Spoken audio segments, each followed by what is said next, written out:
Simulation, Poisson and Exponential.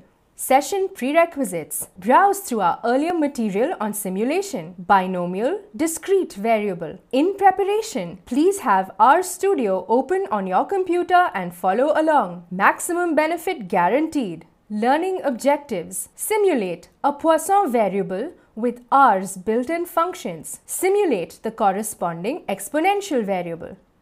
I just found out that Poisson means fish in French. But the distributions got nothing to do with fish, Lisa. Simeon Poisson came up with it while counting soldiers dying from horse kicks. Really?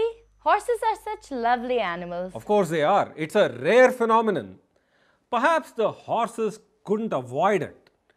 Welcome back to Statistics for Business. I am Shankar and this is Lisa, who is busy studying distributions. Life is good for only two things: discovering mathematics and teaching mathematics. That's Monsieur Poisson speaking, by the way. Let's see how we can simulate his distribution. One way would be to generate a bunch of random numbers, build the CDF on a spreadsheet, and then map each random number to an inverse value. Just like we did in the last segment? But won't we have one long if statement? Absolutely, and that's the painful part. The R platform allows us to take a much easier route. Here's a motivating business problem.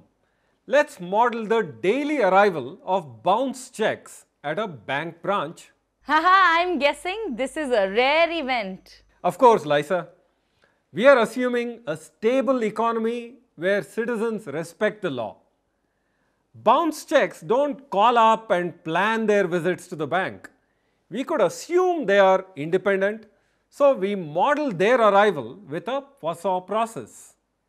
As you know, we just need one parameter lambda, which is the average number of checks that bounce every day at the bank branch. How about one for every working hour? That's 9 to 5 with an hour for lunch. Sure, let's assume lambda is equal to 8. By now, you know that this is only a long-term average. There could be days when there are no bounce checks at all. And days where there could be like 16 of them. That's right. The R platform offers a helpful set of inbuilt functions to simulate numbers that follow standard distributions. Here they are on a slide. I call this the DPQR scheme.